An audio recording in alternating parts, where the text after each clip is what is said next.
about to be live. Hold on. Just give me a second. All it really does is just, it starts my my video stream. So that's it. Okay, hold on. Yeah. I'm about to start the camera up top. Oh, shit. Be right back, guys. Hold on. No, I'm talking to the people. Oh, everybody's on now? Yeah, I told you I started the feed. Okay, I didn't know. Oh.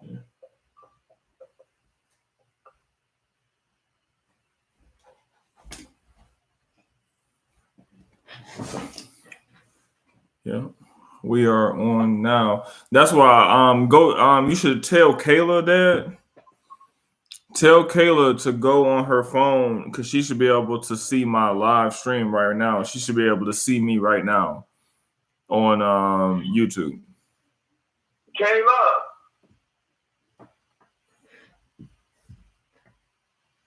Get your phone. Get your phone. You ain't going on looking like Paul's live streaming this. Hi. What's up, Dizzle? He's live streaming it, and we want to just make sure that you can see it, or that it's working. Oh, from YouTube? Yeah. Let me see. Just go to the channel and just see.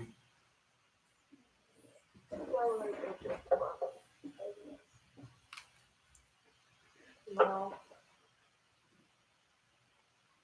No, you're not doing live. Yeah, I'm it's live.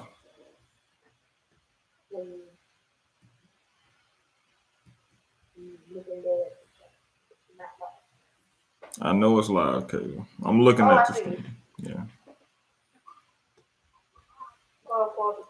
Do you see it? I'm looking at it. Okay. All right, Dad. Well, I'm just letting you know. That stream is up. So. Let me see. Let me take a look at it. Oh, he still looks the same. You look close to it. Well, because it's going off my camera off my computer. It's the webcam. Oh, okay. Yeah, so it's the computer. It's the camera that's facing me. So, well, once I start recording, then I'm going to. It'll be a little bit easier once I start, because then I can watch it a little bit. But right now, the other camera is rolling too, so I'm. Did you need Paul's little Paul's phone? No, you on my iPad? Okay. Yeah. All right now. Yeah. Getting a little technical there. Huh? So we're getting a little technology there. Oh yeah. So. They can hear me on the stream. Yep, they can hear you on the live stream. Here, let me see how it's. Kayla, come here. Oh, excuse me. Who's all on? I don't know. Oh, okay. I guess we better get started, huh? Yeah, because right now we're just, but a lot of people, they like to know the behind the scenes to see how things work. Because a lot of people aspire to do what we do on a weekly basis, and people don't really know how to start. And this is how you start. This is how you go through everything, and everything is a trial and error, so to speak. Okay. It's definitely like messing around with YouTube Live. You just messing around with it. It's just. Here, let me close this in. Yeah. Your audio is fine. Like, I'm not worried about your audio at all. Oh, okay. So I don't even have to worry about closing the window. No, yeah, I'm not really concerned even with the live streams audio. I'm just because I got the microphone going. Oh, okay. All right, so here we're gonna start the show. Here, are you ready? I'm ready. All right, so we're gonna do 5, 4, 3, 2.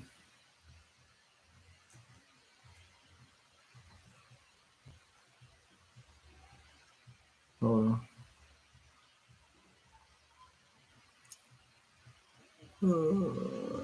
forgot to arm the right channel. That would help to arm the right channel. There we go. All right, guys. So now we're going to rock and roll. Are you ready, Pop? I'm ready. All right, 5, 4, 3, 2. Scope.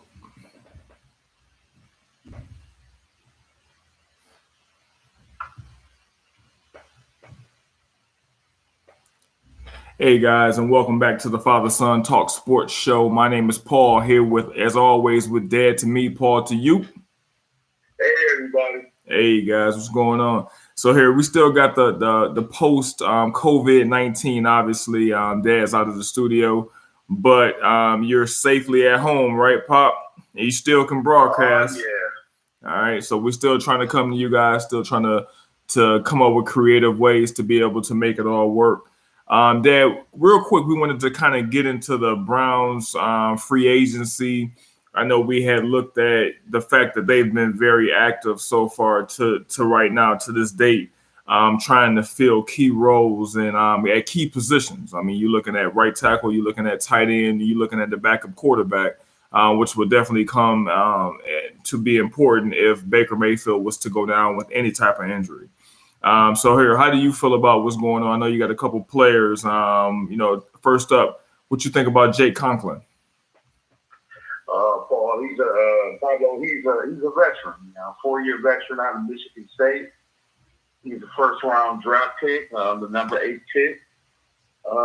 He's a big guy, man, 208 pounds, 6'6", made the Pro Bowl in 2017. It's going to be a big improvement having him to man the right side, the right tackle position on the offense.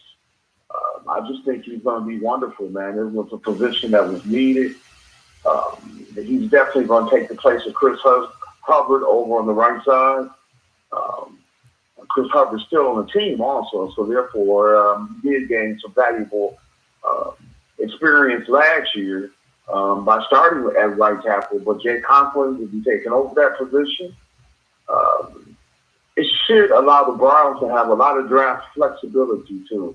Yeah, because because no longer do they have to look at as many offensive linemen as they would have looked to draft coming up. You picked up a quality guy, so you were talking about them taking a lineman first, second, third, fourth pick.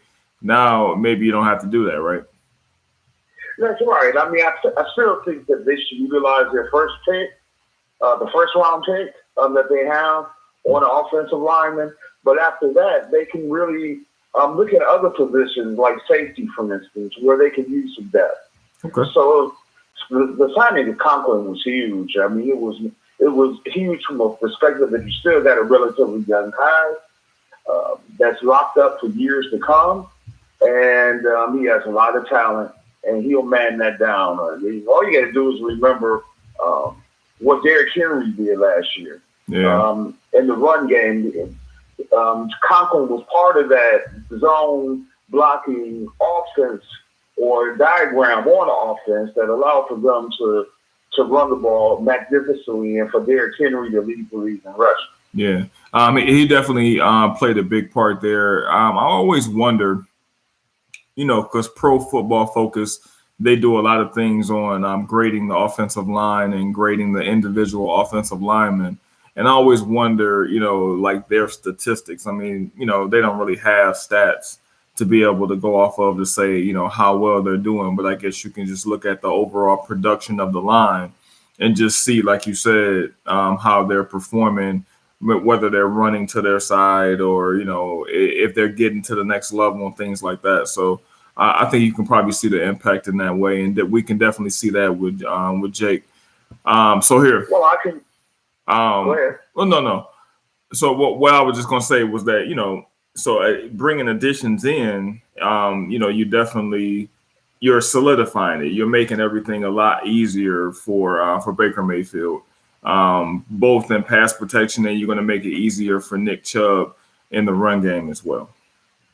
Oh, absolutely. And that's one of the things about Jay Conklin that's nice, that he can he's an excellent blocker in the run game, and he also can pass block. Yeah. He's just going to make a big improvement over what we had last year, because there were a lot of players that were in Baker's face last year. Yeah. Just have to be honest with you. Yeah. And Conklin will help. I agree. Then we move on to Austin Hooper, which I know that you thought that was definitely a big pickup. And, here in reality, it was a big pickup. I know that I read some articles on ESPN that was, stating that it might have been an overrated move, stating that, Hooper might have been a product of the offensive scheme down in Atlanta. But I still think you got a big body who had a lot of receptions, close to 1,000 yards. He's an excellent red zone target. He should definitely fit in well, right?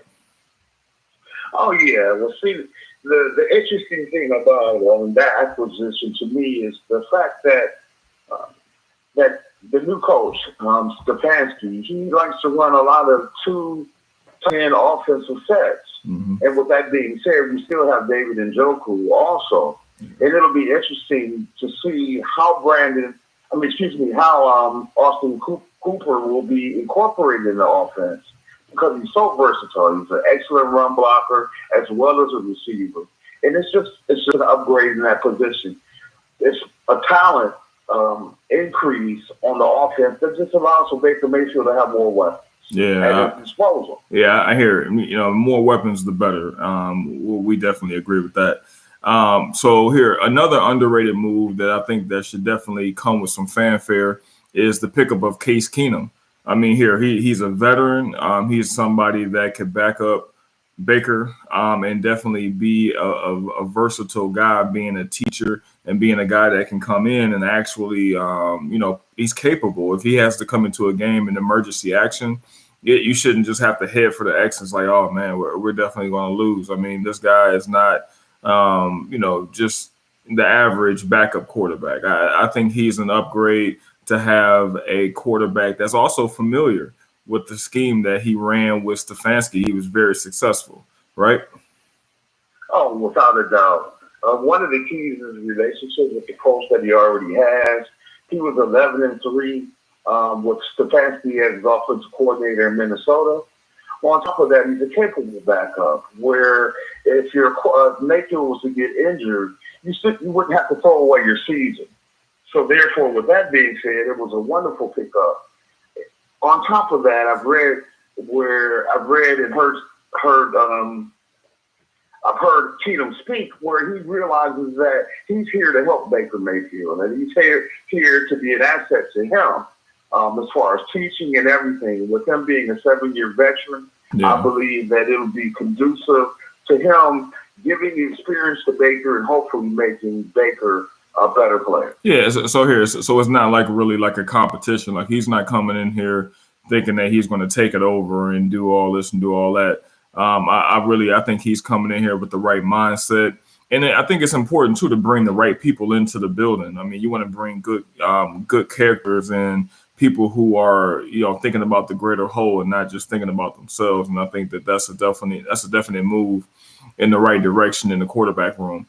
Moving over to the safety, here, you got Carl Joseph and you got Andrew Sanajo moving over, and Sinjeo. And I think that he, that's definitely veterans that played in the NFL before that you're going to need in the back end of the defense. That's right. Right now we're down to 2 safeties from last year. A lot of it's arguable if they were really all that good in the first place. But with that being said, we really don't have any starting safeties right now. So therefore, the acquisition of these 2 veterans will only help in a much bigger position. They're going to have to address the in the draft also. Oh yeah, because here I'm not saying that they're bona fide, Pro Bowlers or they're going to be stoppers in the secondary. I'm just saying that they're capable NFL players, and those players are all around the league, obviously, because they're in the NFL. But at the same time, I mean, they're not game changers by any stretch of the imagination. So they have to address that to kind of get a up and coming talent in the draft, or maybe address free agency a little bit more to see if somebody's out there that can help them. Because as we saw last year, when you're losing games to Duck Hodges, the secondary can be very important. A couple pieces goes down, and that was in combination with losing Myles Garrett as well. Because I mean, if you're not getting no pressure on a quarterback, anybody can go back there and rip you apart. So you would notice last year when he got suspended. Yeah. Let an unfortunate incident take place against the Steelers here in Cleveland. Yeah. Of course, the pass defense, without the pressure that Myles Garrett is accustomed to putting on the quarterback, it exposed them to looking subpar at times. And it's going to be interesting for them to be able to have Myles back and hopefully even more competent defensive back play with new safeties, plus some more experience with Greedy Williams and Denzel Ward. Yeah, I was about to say that because that's the key right there. I mean, I believe that Denzel and Greedy Williams, that this is a big year for them, and it's hard to say because Greedy Williams is a second-year player at this point. But I believe that he has to be much better at keeping the opposing player in front of him and keeping people from getting behind him. He needs to be able to make the plays that are there, to make the plays that are in front of him, and he needs to be a more sure tackler. I think last year, you had gains that would have been not as big had he just made the simple play, was just to get the player on the ground. One of the reasons why our run defense or our rush defense was so porous at times is because of the tackling of those two individuals, Williams and Denzel Ward. They've got to be stronger at the point of attack. Yeah, I mean, it was a couple of games. They haven't been doing that. Yeah, it was a couple of games where they just weren't there. I mean, honestly, like the running back or even the tight end would be on the outside.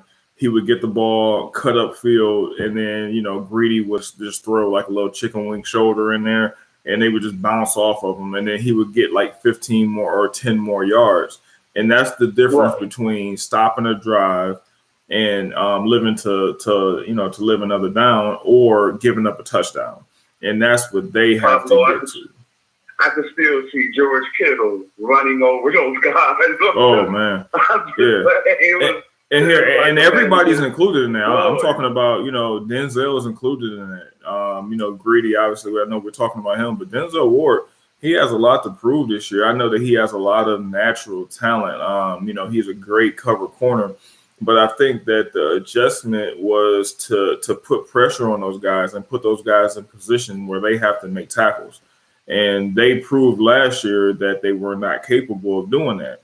So this year they have to be able to shore that up, to be able to keep the people in front of them to make the simple play. Because that's what my coach always taught me. He said, you can't always go for the woo hit. Sometimes you just got to make the simple play, and we live to play another down. Absolutely. Yeah. You have to play football. Yeah, you got to play football. Yeah, you also have to put on a couple pounds. Yeah. Right now, they're both miniature NFL players. Well, yeah, but that's their body type. They still have. That's their body type. They have to be tougher at the point of attack. Exactly. Denzel Ward ain't gonna be that much bigger than what he is right now. I'm just saying. I mean, he not gonna be out there looking like LeBron James anytime soon. He is who he is, and he just got to work around it. And speaking of which, kind of segueing into a player that kind of worked with what he had and built it up to a substantive career. I believe Joe Sherbert was he embodied that. He was the person that he's not the biggest, he's not the fastest, but he plays hard. I thought that he did everything the right way. He did everything that we asked him to when he was here. So we want to definitely bless his move going to the Jacksonville Jaguars. But we did lose our starting middle linebacker, and that's going to be big, right, Pop? Oh, that's going to be huge. When you're talking about Joe Schobert going to Jacksonville, we're going to be losing two-time Pro Bowl middle linebacker that seemed to be in the right places at the right time and then those plays, especially the passing game. I mean, especially against the passing game. Mm-hmm. That's going to hurt a lot. He was a wonderful guy in the community, and I wish him all the luck. That's going to put a lot of pressure on the Browns, though. I mean, you're going to have right now. You're going to have to say that Matt Wilson will probably be the starting middle linebacker next year. Yeah, for right now. I mean, but he has a lot to prove. I mean, Mac. Obviously, last year he was a rookie, so I try to give all rookies a mulligan. But last year, I believe that he flashed a lot in the preseason, but he didn't flash much when the bullets started flying for real. And this year, he's going to have to flash in order to stay on the field this year when the games are for real. Absolutely. And then, like I said before, Schobert was a quality player that's going to be missed big time. I remember a lot of games last year we were kind of soft against the run, and I used to question the angle that he would take to the opposing running back at times in the run game. But overall, Joe Schobert more than did his job here in Cleveland, and it's going to take Matt Wilson or whoever replaces him a lot of effort to give the same effort and the same production. But he also he did it, and I know that he has some effort, but a lot of his tackles, I hate to say, they came too far down the field. I mean, that's what I mean about the angle. Yeah. He wasn't always stern at the point of attack. Yeah. See, he wasn't a stopper. He didn't stop plays before they progressed. He wasn't a thumper. No. He was somebody. Now, remember, this is what we were talking about with Greedy Williams and with Denzel Ward. He is the guy that once the play gets to him, or once he gets to the play, he's going to get the player on the ground. But he's not making. That's the difference between like a Luke Kuechly, who exactly who I was thinking about. Exactly. He made the plays on the other side of the line of scrimmage, where Joe Schobert made the plays like 5 or 10 yards on our side of the ball, which obviously that's not the best, obviously. I mean, we need people to actually stop. So while I miss him, I kind of agree with the Brown stance to not pay him premium dollar because he got $50 million. Yeah, I mean, we couldn't have gave him $50 million. He wasn't worth $50 million, unfortunately. Just wasn't worth $50 million. So I don't even like being critical of Browns players or ex-Browns players. Yeah. And I don't really think that it is. Just from the standpoint of production, I don't think that he garnered $50 million. Yep. And here, I agree. Like I said, I mean, it just comes down to the fact that his production was not a $50 million player. As a linebacker, somebody like I'm trying to think of like an impact middle linebacker, like the guy for the Chicago Bears. Yeah, like Singletary. Yeah. Well, no, I'm talking about right now. I don't know why his name is escaping me. Oh, you're talking about the guy out of Georgia, Raekwon Smith. Nope. I'm talking about the guy that came from the Raiders. Oh, you're talking about he came from the University of Buffalo. Yep. I don't know why, but he's an outside linebacker though. But he's still exactly what you're talking he's about. still impact. I have no idea why my mind is drawing a blank right now, but you know who I'm talking about. Everybody knows who I'm talking about, and that guy deserves all the money that he can get thrown at him because he makes plays versus not making plays. And that goes into my next player because you got Christian Kirksey, who moved on to Green Bay. He missed, most of 2019, and it seems like he missed most of his time when he was here with the Browns. He was a good guy. I actually met him. It's weird at a haunted house. He was a cool guy. He was very nice, nice in the community. He was a team leader, But at the end of the day, he wasn't available on the field. And even when he was on the field, he wasn't that impactful. He wasn't a $50 million player. So, but I wish him well in Green Bay, right? Oh, absolutely. Right. Another one of those players that wasn't the most physical players, not the most impactful. Mm-hmm. Excellent guy in the community. He was a top-rate guy out of the University of Iowa. Of course, being a member of the Big Ten, I watched a lot of his games. Yeah, good guy, man. I have no problem with him at all. He's a good guy. But end of the day, the best ability is availability. And he didn't have that. Now moving over to my other guy, Cam Newton was released by the Panthers. Now, if you would have told me this 2 years ago, I probably would have laughed at you. I'm like, Cam Newton released by the Panthers. Why would they do that? But this is a move that I think that both parties needed. What I mean is that, Cam, I believe he peaked in that Super Bowl run when he got to play the Broncos in that infamous game where I always talk about he didn't go for that fumble.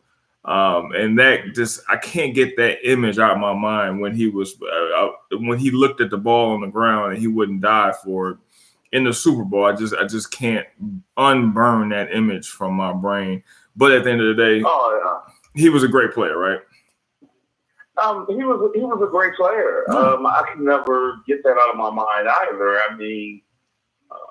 It's just etched into my mind when I think of Cam Newton, and I know that it's not completely fair, but you don't have very many times successful on that platform in your career. Yeah. And the last thing that you can ever afford is to not try or not to hustle for the football when it's on the turf. And he had an opportunity to make that game that closer. That turnover started to cascade. But with that being said, he's had a wonderful career. Oh, yeah. Him getting released by the Panthers just seemed weird and odd to me. We're talking about their career leader in passing. Yeah.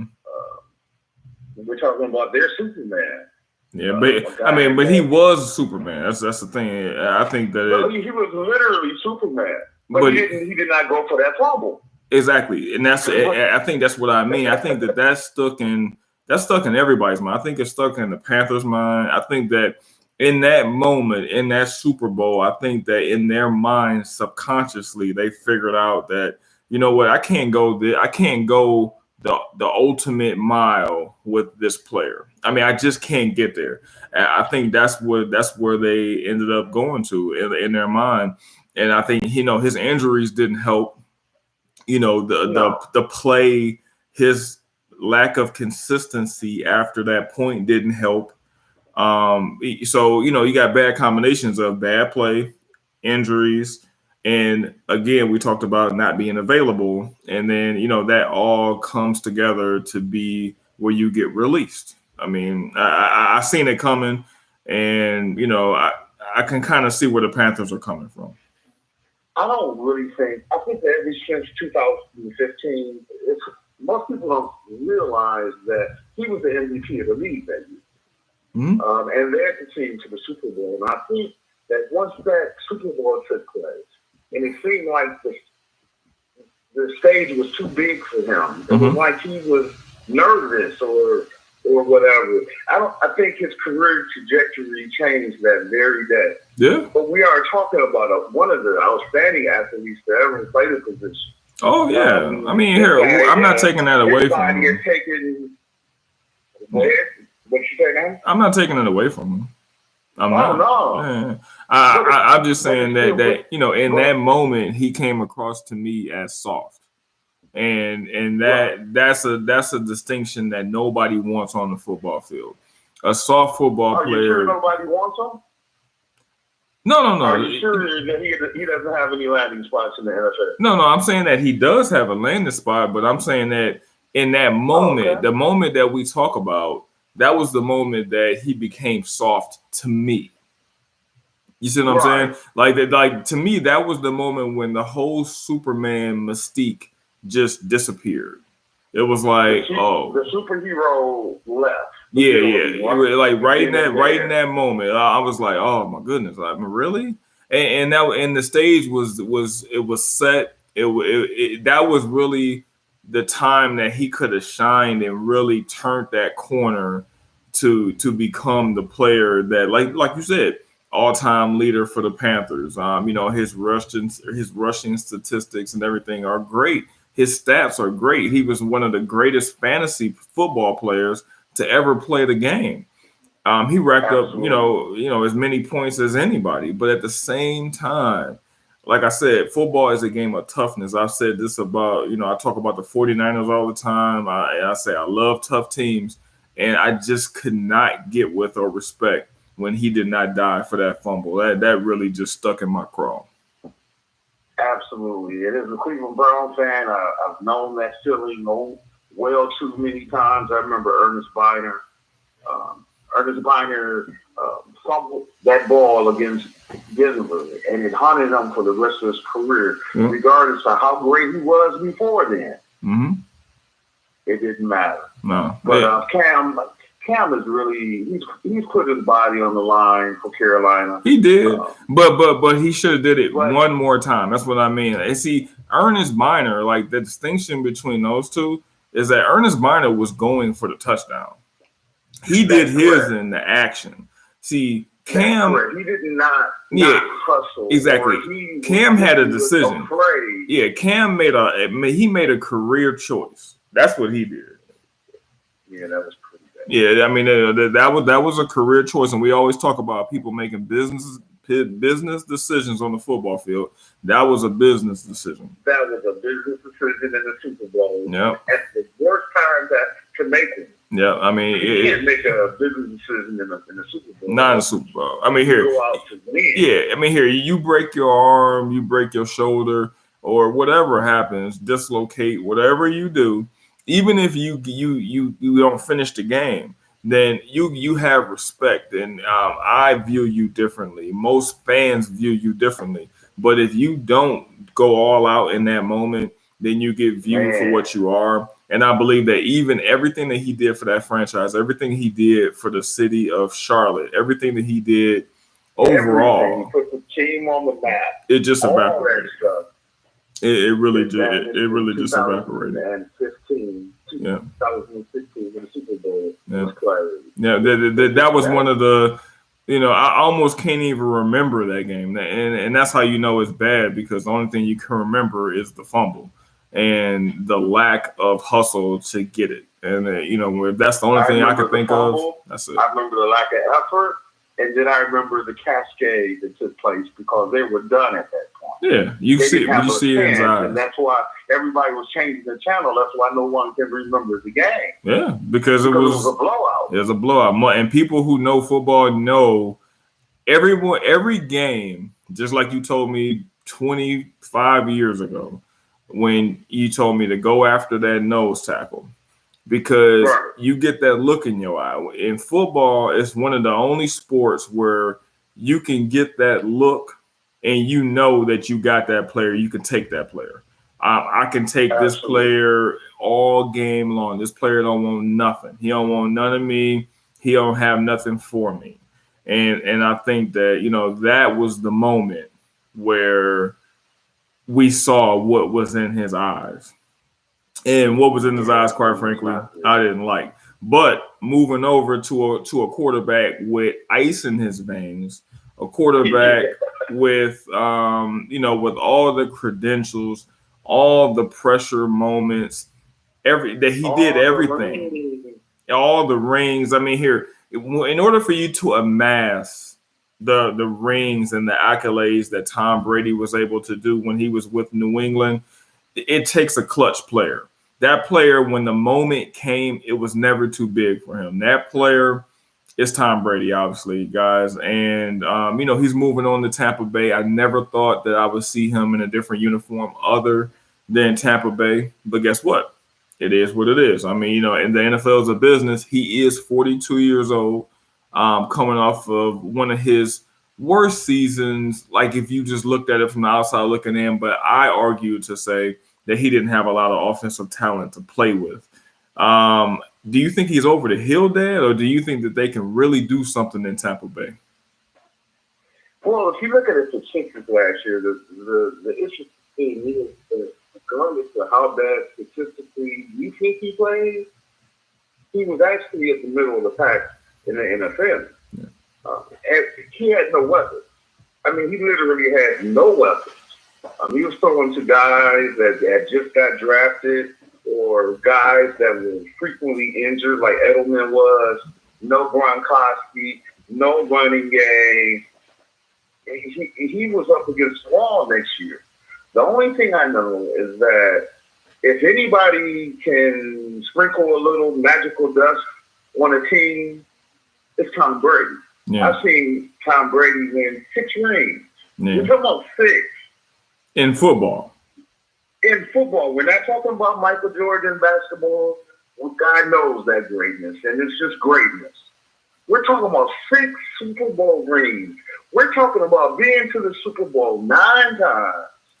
I mean, 9 times, yeah, and that and winning 6. And now here to kind of as an aside, okay, I was on YouTube and I watched the '96 finals between the Seattle Supersonics and the Chicago Bulls, and okay, I mean, I just saw you just seen it in Mike's eyes, like there was no way the Supersonics were going to beat him. I mean, no way. And by the way, their introduction, I'm talking about when you were in Chicago in the United Center, and you know their play-by-play announcer, you know how they turn the lights down and they play that you know their music. That song. It was almost like you lost before the game even started. It gave me goosebumps just watching those players, man. I mean, those were wonderful teams, but I say that just because when you said 6 rings, I know that Michael Jordan also has 6 championships as well. And it's a different type of player, a player who can amass the amount of rings. They basically, what Tom Brady has been able to do is dominate for decades, right? Pablo, let me tell you. If you were ahead by 3 points, 1 point, 7 points, and it was the last drive, in the 4th quarter, mm-hmm. You knew you was done. Oh, you was done. You knew you didn't score enough points that day. Yeah. Then on top of that, whenever you go to Foxborough, whenever you think of the New England Patriots, yeah, you think of Tom Brady. Exactly. He is a wonderful. His career has been like no other. No other, man. No other. No other. Yeah, I mean, you can't no really. Other. So if he over the top,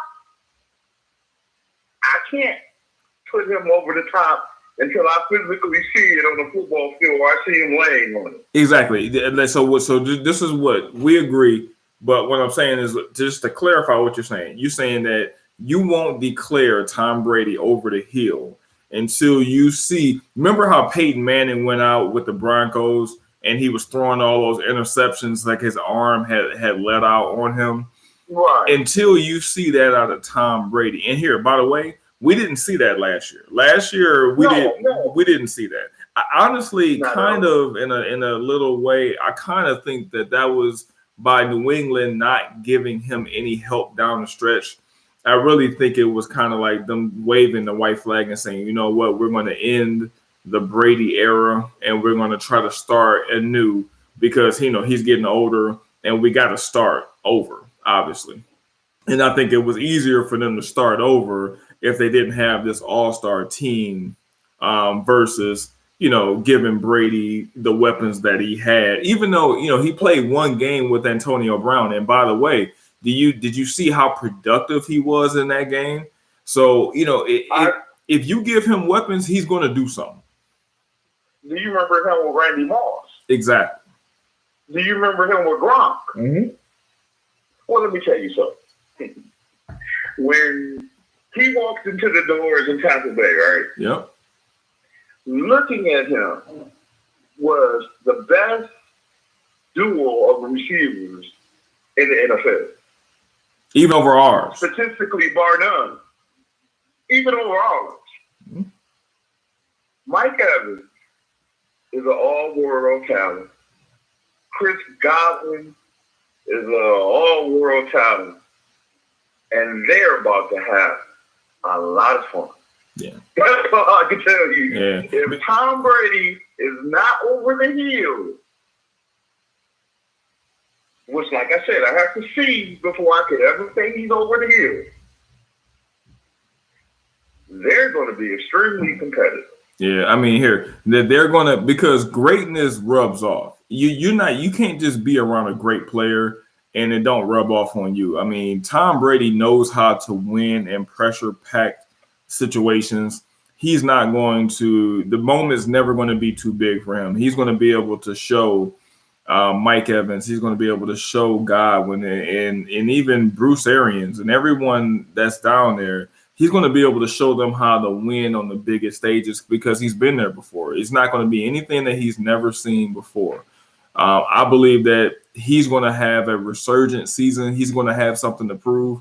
I know that Baker Mayfield tries to walk around with that chip on his shoulder, but Brady had the chip on his shoulder for 20 years, and he, etched out the best career that anyone could have ever had as a quarterback. So, now he wants to prove that he's not a system quarterback. He wants to prove that he can do it. I won't say without Belichick, but he wants to prove that he can do it outside of Foxborough. What's interesting about that argument to me, why can't both be true? Why can't it be a great coach and Brady be a great player? Well, we're about to find out. Be true. It can be, but you're about to find out now. It is. Yeah, but you're about to find out now because but see, this is the argument though. See, coaches, I'm not gonna say they're not eternal, obviously, but the life shelf of a coach is much longer than the life shelf of a player. So let's just say this year you start to see the diminishing returns on Tom Brady, and he maybe should have retired a year prior. So if that's the case, then you'll never get to know whether Brady was a great player minus Bill Belichick, because Brady's not technically in his prime. Yeah, he's not in his prime. Both things be true. We're talking about a 42-year-old guy. Exactly. So if he goes out and falls on his face, you can't really point the finger at him. As a matter of fact, some people will argue. I've heard a lot of pundits say that he's supposed to fall on his face. Only, like I said, I have to just see him physically fall on his face in order for me to say he's over the hill. Well, let me ask you this. Things are true. Let me ask you this.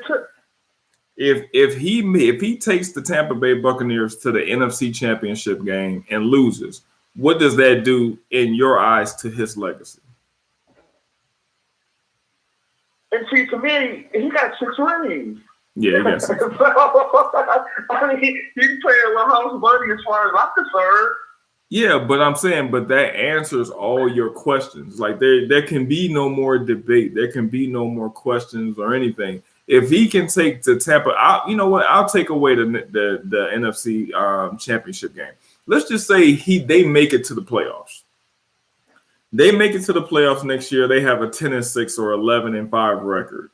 I believe that he can. You can put everything to rest about he was a system quarterback. He can't get it done without Belichick, because that's going to be the eternal debate. But at least for one more season, for one more year, we're going to be able to see and that's why I'm so interested in. It's kind of a bittersweet moment because I know that where we're at right now with COVID-19, and it doesn't look good. I'm talking about at the prognosis for the season. I mean, it just doesn't, because the draft, they want to try to keep the draft going as planned, but I don't see how you're going to get the draft in and people can't even go to work. I mean, I'm looking at my wife's setup right now. It's like she's never going back to the office. It's like this is going to be her life, and it's crazy right now.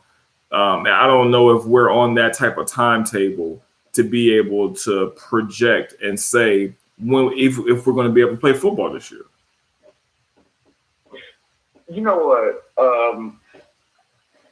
the virus has been so devastating and it's spread to so many people that sports or the sports realm to me is not a great place to really have a analytical conversation about it. The only reason I say that is that sports is entertainment. And believe me, no one misses it more than me. I wouldn't mind so much being on self-quarantine or self-distancing or whatever that's called as much if I had my sports. But with that being said, it is that. It's just sports where the coronavirus that's ravaging the world, that's life. So yeah, I mean, but still, but this is what I'm trying to say. I'm saying that all these moves and the players going here and players going there, if they don't play this year, that's what I'm saying. It's just like it just takes the air out of the room. And I think that the NFL thinks that they're so far in the future that, you know, September or August, that, you know, that's how far they got to go. But they got to understand they got OTAs coming up. They have mini camps coming up. They got training camp coming up. They got the preseason coming up. I mean, the season's going to be coming up faster than they know. And I think that they have to really evaluate that. I'm not trying to, you know, we can't debate strategy on COVID-19 right now. That's not really our place. We're just, you know, talking about what the teams have been doing to prepare themselves for the upcoming season. It's just in my mind and in my heart, I just feel like, because everything's slowly being taken away, I just don't see how we're going to, for lack of better words, move forward with the season this year. I mean, you know, it'll take a great turnaround. You're acknowledging that the season has been terrible. Oh yeah, I mean, I'm trying to, you know, I don't want to be the one to rain on parades. Yeah, I'm not trying to rain on parades. I'm just stating the facts that if you look at it, it's in peril. The season is in peril. The season is not looking good. It's already, you know, not looking good, obviously, for the NBA. They're talking about trying to play the finals later this year. And, you know, hopefully, like I said, it starts to regress.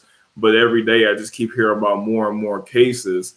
And, you know, I mean, like essential workers like myself, we got to go to work.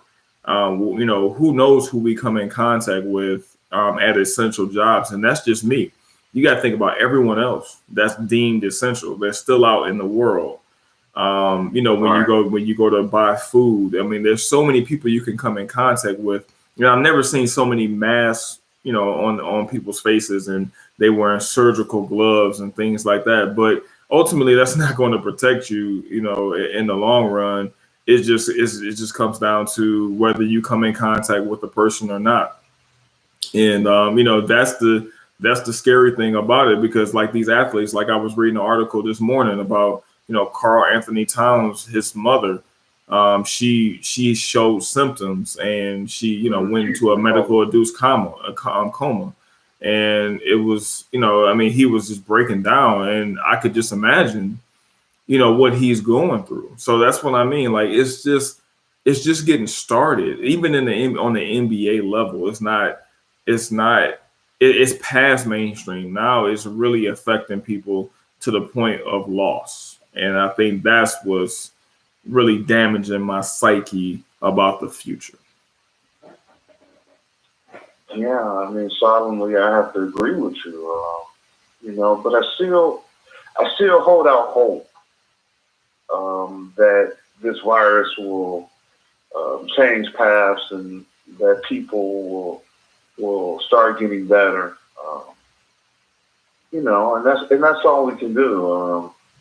Yeah, I mean, here, Dad, our job is to uplift. That's what we do. There you go. You know, there you go. Yeah, well, we come on here, and our job is to uplift. Be entertaining, right? Exactly. We talking sports so that we can diverse. Yeah, but yeah, exactly. I'm human. I mean, here, I got, you know, human emotions. I'm not a robot. So Well, I you just see know, my grandkids for 3 weeks. exactly. So it weighs on me. I mean, So you know, it's painful. like having to leave here, having to leave them every day and going into the world, it weighs on me. I mean, it's not. And that's what you was asking me like today. You was like, "What's wrong?" I mean, it's heavy. You know, I mean, this is not a light thing. And I was just trying to think like, you know, why do I feel this way? And it's because it's draining. I mean, I'm using brain power. I use brain power at work. I use brain power on the show. I use brain power trying to protect my family and myself from an invisible virus that could cause us harm. I mean, this is probably more stress that I've been under as a husband and a provider. Just not even knowing how you're going to provide. You don't even know if they're going to close this or if they're going to do that, or how they're going to. It's affecting the stock market and 401ks. I mean, it's just so much stuff that's going on, and that's what I mean, Pop. I just want to explain that to you because I know you were asking I about understand. that. So I mean, the that whole way nation is going through it. Yeah. Um, But that's what I'm saying. Everyone Carl to right Athlete now. Times going through that. Every NBA fan, they're going through that. The NBA stars are going through that. Athletes are going through that. Everybody. Yeah, this is like a everybody thing. This is not exclusive to anybody. Like that, LeBron James is in the same boat I'm in right now. That's right. Yeah, I mean, you know what I'm saying? And never have you been able to really say that because it's like, that's LeBron James. I'm just Paul. But at the end of the day, we're in the same exact boat right now. That's right. We're the same, so but here, just obviously, guys, we want to uplift. Like I said, I always try to make this therapeutic for me. It's therapeutic for Dad, just as an outlet to be able to, because he obviously can't get here to see his grandchildren. I can't see him. Dad, you got a birthday coming up. This will probably be one of the last shows before your birthday. So happy birthday in advance on the show, just in case we don't get it in. But I just wanted to, it's all love. And, I was down for a second, but, just being able to have this conversation, I know it's a little bit off topic, making it run out a little bit. But at the same time, it was necessary and I needed it. So I do appreciate you guys for listening. And yeah, we love you guys. We want you guys to stay safe as always, and to definitely adhere to anything that comes up from the governor or from the president, so that you can make sure you can stay safe. But here, we will come to you guys again because I heard, Dad, you got a nice show lined up for these guys in a couple of days, and we will go from there. So until then, take care. God bless.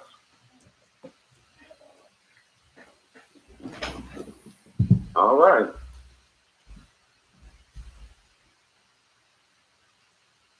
All right. All right, sir. That was good. Yeah, see, I needed to get that off my chest, but everybody. I know you did. Everybody need to hear that. Sound like you did. Man, everybody, Paul, listen, I don't know what the freak to do. Yeah. I'm not no longer on YouTube, right? No, I gotta get off YouTube. Hold on. Oh, okay, yeah. Hold on. Yeah, because we was live. I'm in the stream now. Right.